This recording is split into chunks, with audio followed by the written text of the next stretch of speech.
WMGK. We expect the arrival of Steve Howe momentarily. Right now, let's go back to the early days. Steve's first appearance on a Yes record. That was the Yes album when he did this little live guitar piece called Clap. A few things he got together called Clap. There you go. Yeah, this is a few things he got together called Clap. Here's a few things he got together called Clap. And it's rubbish. It's rubbish.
Long Distance Runaround and The Fish, which were performed to perfection last evening at the Tower Theater. And also Clap from Steve Howe, the very young Steve Howe, and making his first appearance on an actual Yes record. Not the cover, but the actual record was the Yes album. And, we were just talking about that. Hi, Steve. Hi, Ed. How you doing? Very good. You just walked in in the nick of time. You think you're Chris Squire or something? Yeah, I think I'm walking Chris. in I'm late. being late. Yeah. But I'm sorry. That's all right. We're glad you made it. Would have liked to spend even more time with you, and we thought we had it, but things just go wrong when you're in the centre of a town with busy. We had to wait 10 minutes for the car. There was traffic. Yeah. Well, I won't bore you with it all. But it's brutal, the life of a rock star, isn't it, Steve? It's just brutal, waiting for the car to come around. I'm telling you, I have that same problem. Anyway. Shut up. When was that recorded? That Clap? Clap was recorded at the Lyceum in maybe even 1970, because the Yes album came out in 71, didn't it? So that original version was just recorded by Eddie on a Revox with a mic, and wow. For the album or just... For the album, yeah. I think, I tried to play it in the studio, I think, and I didn't like it much, and I felt we needed, we'd got used to playing it live, and it was much more intense, really, I suppose, live. And did you record the whole show, or just that one song? I mean, just that song. You just recorded that song? Yeah. Really? You didn't run tape on the rest? No. And was it a Yes show? Yeah. It was an early Yes show with you. You had just joined after they recorded Time and a Word, then you That's joined. right. Yeah. I suppose we were recording the Yes album while we were on and off of tour. Mm-hmm. So all we did, I think I tried Clap in the studio one day and went, it doesn't feel right. I'm used to, audience. So we decided to do it live on a show, and we just recorded Clap. That version that we played, is that on the new box set with that little extra snippet at the beginning? Yeah. Yes. What we did, maybe it's a chance to explain why that's different, is because obviously I was disappointed that Clap, Dear Clap, got the title of The Clap all the way, partly, not because it was John's fault, but because John said on the thing, Steve's going to play The Clap. So this time, I found a different version of Clap that had John introducing it like you hear on there. So I lifted it and put it with the Lyceum just to for a little bit of fun, a bit of tongue-in-cheek, but also to straighten out the title, because it would sound funny at just starting with people so used to hearing John say Steve's going to play the Clap. And on this version, John and I started up a rapport that I didn't know we even had, where John said this is something Steve dreamed up called Clap, and then I say this is something I dreamed up called Clap, and then John said it again. So we were kind of almost in pre-Monty Python days. We were just kind of sending each other up. It was great. Well, you stumped them. The Gottlieb brothers from Yes World were stumped. They couldn't figure out how is that intro different, but the song's the same. That's right. Okay.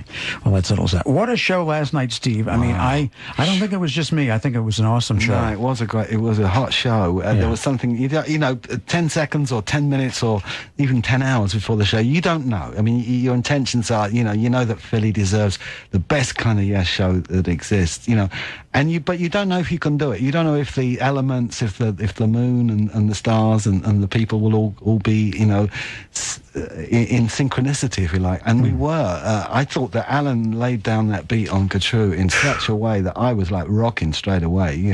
I was in that pocket with him. Yeah. And it's not always an easy thing to do straight away, because there's a lot of excitement. Things can go hurtling off into all sorts of amazing directions. But that was a very solid footing start to the show, and I think it put us in a great mood. And isn't that amazing that as many hundreds, at least, of times that you've played all of these songs, including Katru, that it could be, and the goal really is to play it perfectly, not different, but yet you can play it differently.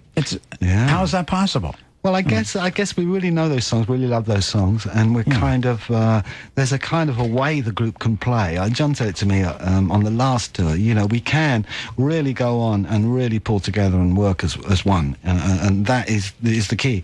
We don't always, sometimes it's a bit more straggly, there's a bit more of a delay, there's a bit, there's not quite, but I think, I've got to say that, performing on stage is not a one-way street, it's a two-way street, and the two-way part of it is obviously the audience, and they were into this show, they were hot to go, but they're so respectful, and they give us all the space we need, they give us all the quiet we need, and then they give us a great reaction, and I think after Katru we thought, well, I think we're going to do all right here. I think we're amongst friends. Isn't the rest of the tour kind of a letdown when you have to leave Philadelphia? No, we can't say that. Okay. But it is very exciting. Philadelphia has been the indisputed, home of Yes. Even though Ohio actually, Yes broke in Ohio, the first state to break. But when we came here, there was some adoption, there was some, I don't know, I think romanticism or some British connection. I mean, who knows? If we knew what it was, it wouldn't be interesting, because we would have said what it was. Well, also, people got in on the ground floor here. We played those first 2 records setting up the 3rd album. You did? Yeah. I know. And Time and a Word. What an album, Time and a Word. How about the first album, the Yes album? The Yes. Yeah, the logo. Yes, I've never been in touch with that one so much as Time and a Word to me, with Tony Colton and Eddie coming in with the sound. Absolutely brilliant. Right. Yeah. I mean, it's interesting because they were onto something then with that whole orchestral thing, and they kind of like that didn't become the main thrust of the band after that. No. And yet it was so right on that record, you know. And one of the bits I love most, I'm just going to, mimic it. Okay. Boom, dum, dum, dum, dum, dum, dum, dum, dum, dum, dum, dum, dum, dum. That little arrangement, that puts shivers up my spine. And I want Yes to play that, And, also last night, how about the ovation after Heart of the Sunrise? It just wouldn't stop. Wasn't that something? Yeah, I mean, that number, I've often felt, it should be directly before Awaken, because, I mean, that number does sum up a great deal of the tensions that Yes can play with, you know what I mean? And after all, when you think you've got a song that kind of gutsy, and yet the song itself is so gentle, I feel lost in the city, oh boy, here we go. But then suddenly it's I was saying last night after the show that I thought, just kind of giving my impressions, that Awaken, the climax of Awaken is the single greatest moment in all of Yes music. Right. But song-wise, for the whole song, Heart of the Sunrise took it away last night, just because it was so, I don't know. Yeah, I think we grabbed it by the short and curlies. And speaking of those, you have been, whatever. You've been re-energized, Steve. You just are playing like a demon up there. The Tweeter show was amazing last summer. Yeah. And then last night, just absolutely. Are you doing this every night? I mean, well, I've upped my ante. I mean, various things happen along one's touring career. And, I thought I was doing great last year. And you know what? I even, when we played LA, my wife was there, and she's been so supportive of me. I love her so much. And the things that we've done together, the storms we've weathered, the things we've survived, and the enjoyment and fun we've had together. But she was at the LA show, and I turned it on. And when I started this leg, I thought, hang on, I got to get there as well, even though she's not here, sadly. At the moment, she's in England looking after Stephanie. She's still at home with us. And so for me, there was an element of, if I can do it, get there again and think about this. So it's about inspiration. I mean, if love isn't the greatest inspiration in the world, I don't know what is. But second to that, it's all my musical inspirations. And I saw Chet playing great when he was late in his life. I saw Segovia playing great when he was late in his life. So, I'm not late in my life. I'm in 55 and I'm proud of it. But all I'm saying is there's no reason why, you have to let go of that.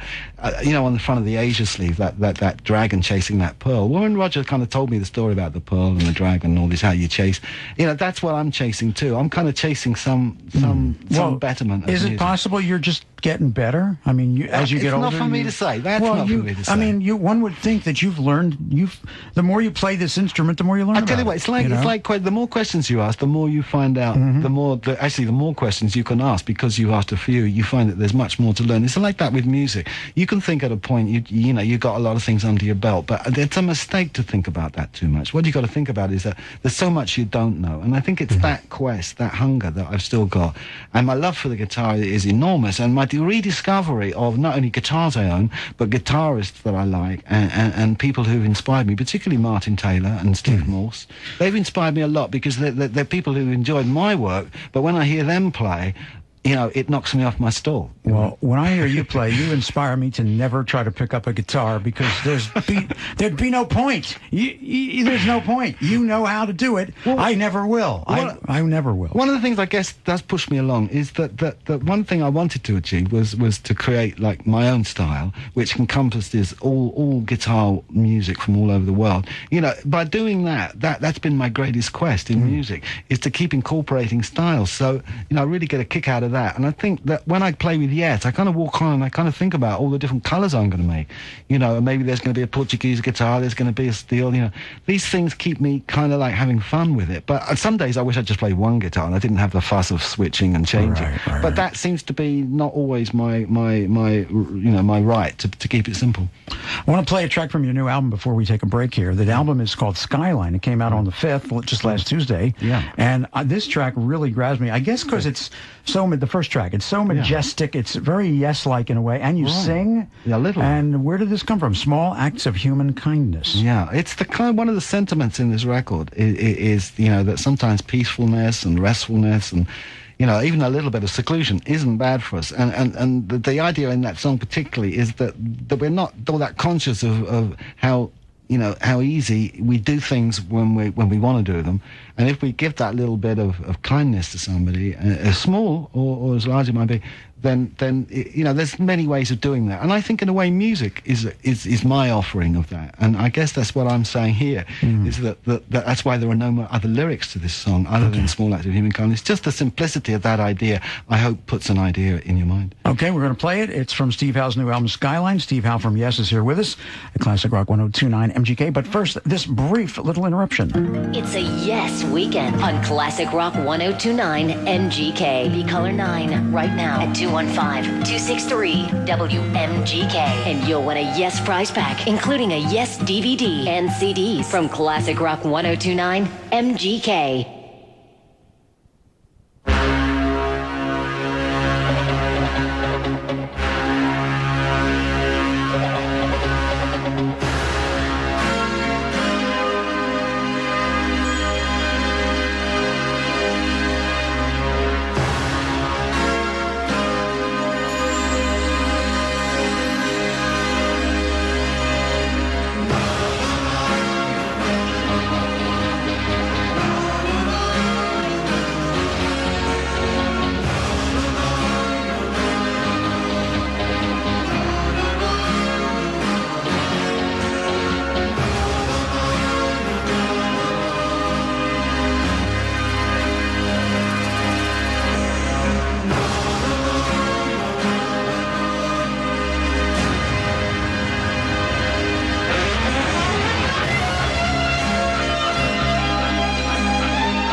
There you have it, track one on the brand new Steve Howe album, Skyline. That is called Small Acts of Human Kindness. Is that the only one you actually sing on the record, Steve? Or, on the last track, which is called Small Acts, which is a kind of acoustic version of the same song. Yeah. Okay.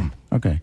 Interesting. Mostly, and you worked with Paul Sutton, who you worked with before, right? On this record? Yeah. I used Paul because he's a nice textural keyboard player. I wanted to do an album that didn't have all my multi-guitar backup parts, you know, an album as like that, because it leaves me to be the guitar as opposed to be one of the many guitars.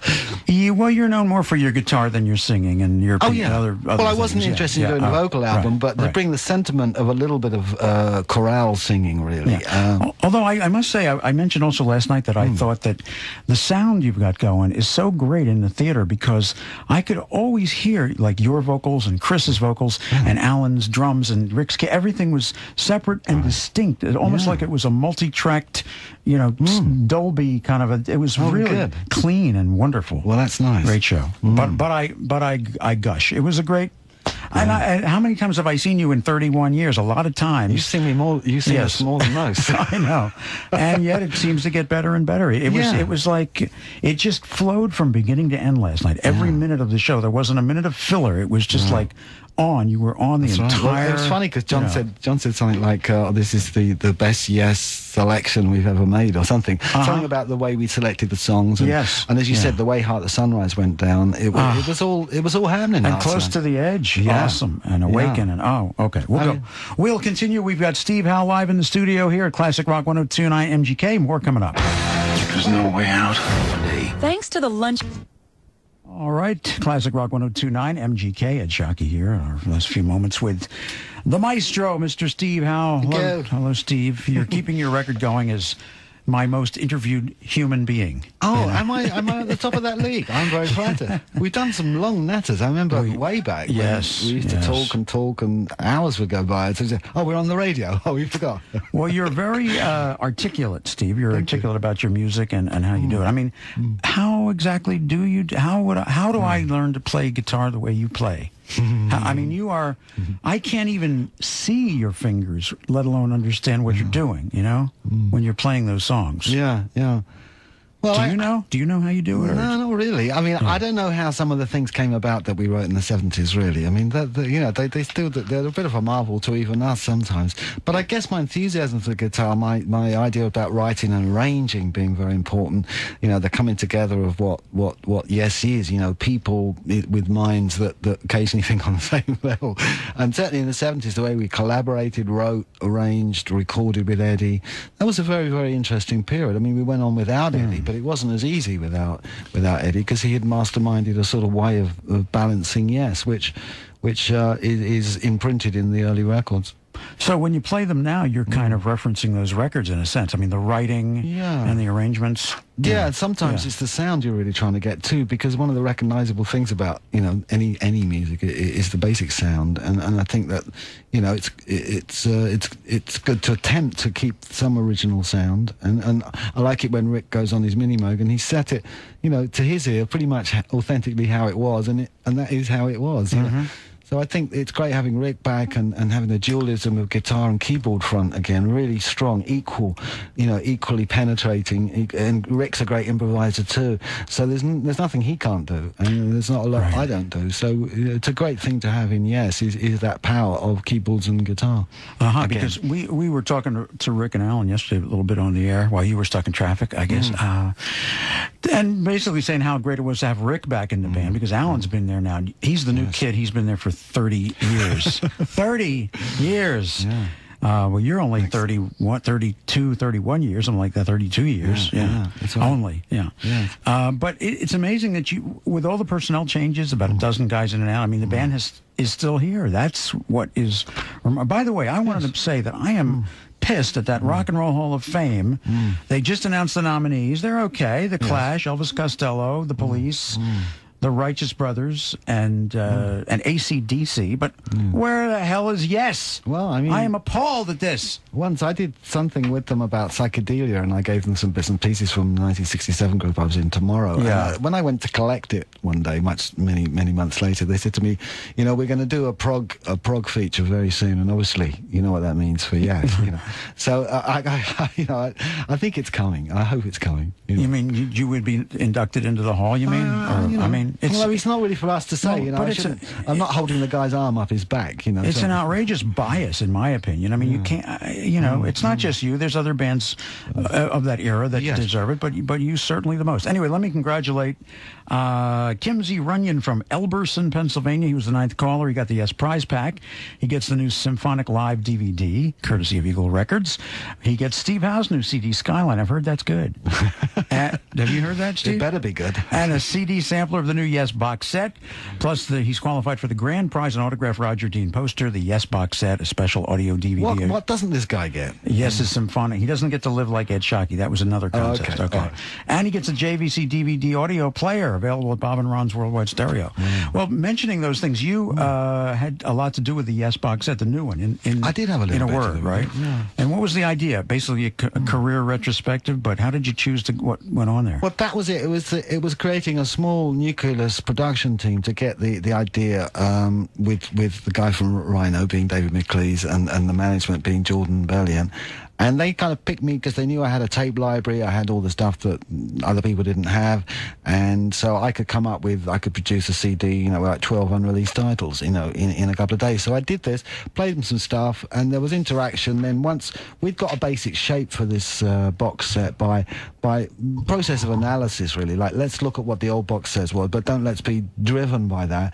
And remembering that what the goal on this one was really to bring together the best of Yes from all the eras. That's why, you know, I was pleased that, you know, Chris and some other guys agreed to have an ABWH track or two on there because, in a way, that was part of the story. And what David McLeese tried to do was to be a balancing factor in making other ingredients balance things like ABWH's inclusion, Union, Keys to Ascension, Open Your Eyes. All that wasn't on the original box set. So but the other box set's history. Burn it, throw it away. Buy this one. And except the other one had Something's Coming and I'm Down. Montrose thing. That's right. As well. Yeah. So there were some niceties about that one, but this one, I think... But you can't do the same thing again also, right? No, we didn't want to, and we needed to expand it into the next 5 albums, so we needed to look at that. We need to expand it, basically, and make it, you know, a 5-album set. But also, this time we looked at the Paris tapes and pulled a couple of tracks from there.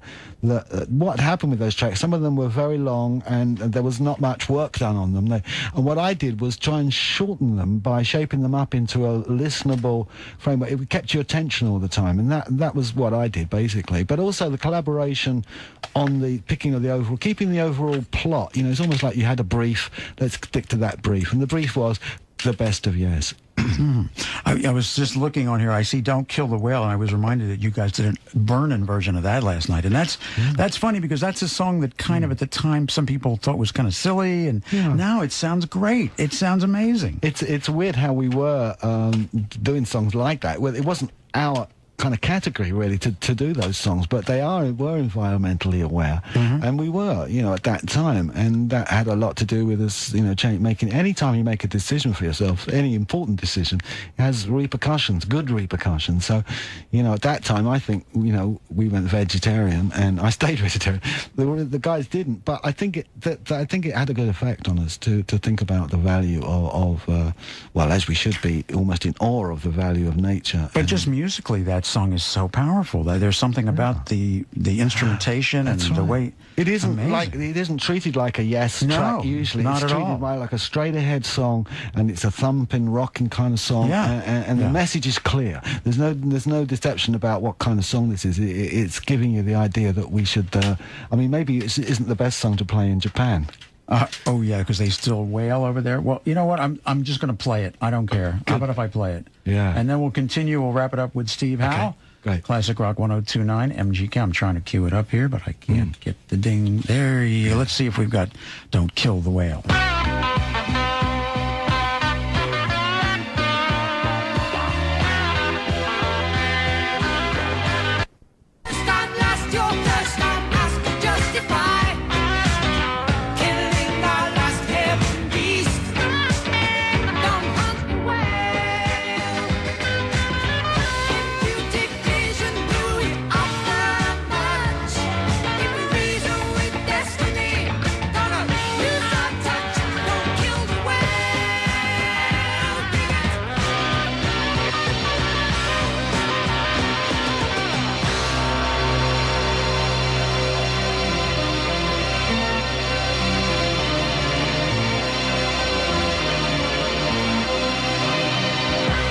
Classic Rock 1029, MGK, WMGK, Philadelphia. That's Yes and Don't Kill the Whale. Steve Howe from Yes is here, still with us. Hi, Steve. I am, yes, hello. Yes, you are. And we enjoyed that. We liked did. it. Yeah, we did. Got a kick out of it. But it was better live last night. Ray Koob is on the line. Actually, he's at the Tower Theater, but you're here, so he wants to say hi. Hey, Ray. Okay. Are you there, Ray? No, he's not there. Wait a minute. We're trying again. He's on 960 and he's on A. Are you there, Ray? Are you getting us? Well, we don't have... See? No, we don't have him now. Technical things, don't we? I thought we had him. Oh, there. But we don't have him. Keep saying hello. Okay. Anyway, Steve Howe from Yes is with us. Another show tonight. It is evidently sold out, so we're not here to flog the tickets. No, really, no. We could promote the DVD, which I'm on, by the way. Oh, yes. Yes. You're on it, obviously. Hope so. The box set I'm not on, but you are. And you have there's another DVD of yours that's out, I saw. That one, that was done in the 80s. That was really done as a television program for a channel called Channel 4. And some of it ran here on Midnight Special, I think, at the time. Yeah. I mean, I'm working on a DVD of my own solo work, which has not been nothing has ever really been released. So I'm compiling that, and hopefully next year I'll really get on with this project.